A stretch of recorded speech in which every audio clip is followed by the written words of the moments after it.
Hello everyone, welcome to Rupa's kitchen. আশা করি সকলেই অনেক ভালো আছেন। তো আজকে আমি আপনাদের সঙ্গে শেয়ার করব সিমের চচ্চড়ি। আশা করি এই রেসিপিটি সকলের কাছে অনেক ভালো লাগবে। এর জন্য পুরো ভিডিওটি না টেনে দেখতে থাকুন।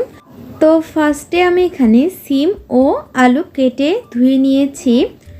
তো গাইস দেখুন, আমি এভাবে করে কেটে নিয়েছি। আপনারা চাইলে আপনাদের ইচ্ছা অনুযায়ী করে নিতে পারেন। এরপর আমি সরিষা ও জিরা বেটে নিব। তো আমি এখানে সরিষা ও জিরা বেটে নিয়েছি। এরপর পরিমাণ অনুযায়ী তেল দিয়ে দিব। এরপর দিয়ে দিব কাঁচা লঙ্কা। তো আমি এখানে পরিমাণ অনুযায়ী নিয়েছি। এরপর দিয়ে দিব 5 ফোড়ন, দিয়ে ভালোভাবে নাড়াচাড়া করে নিব। এরপর দিয়ে দিব ধুয়ে রাখা সিম ও আলু। এরপর তো গাইস আমি এখানে পরিমাণ অনুযায়ী নিয়ে নিয়েছি। এরপর ভালোভাবে নাড়াচাড়া করে নিব। এরপর দিয়ে দিব পরিমাণ অনুযায়ী লবণ। তো আমি এখানে পরিমাণ অনুযায়ী নিয়ে নিয়েছি। এরপর দিয়ে দিব হলুদ গুঁড়া পরিমাণ অনুযায়ী। এরপর ভালোভাবে নাড়াচাড়া করে নিব, যাতে করে সবগুলো উপকরণ ভালোভাবে মিক্সড হয়ে যায়। তো গাইস, আশা করি এই রেসিপিটি সকলের কাছে অনেক ভালো লাগবে এবং যারা সিম অপছন্দ করেন তাদের কাছেও অনেক ভালো লাগবে।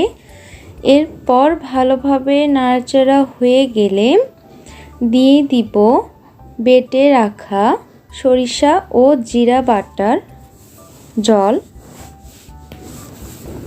এটা আমি একবারেই সিদ্ধর জন্য দিয়ে দিব, আর কোনো এক্সট্রা জল ইউজ করব না।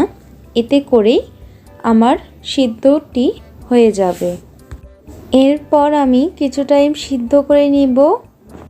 তো গাইস, ভিডিওটি যদি ভালো লেগে থাকে তাহলে অবশ্যই ভিডিওটিতে একটি লাইক করে দিবেন এবং যারা এখনও সাবস্ক্রাইব করেননি তারা অবশ্যই সাবস্ক্রাইব করে দিবেন এবং পাশে থাকা বেল আইকনটি প্রেস করে দিবেন, যাতে করে সকল ভিডিও আপলোড করার সঙ্গে সঙ্গে সর্বপ্রথম আপনাদের কাছে গিয়ে পৌঁছায়।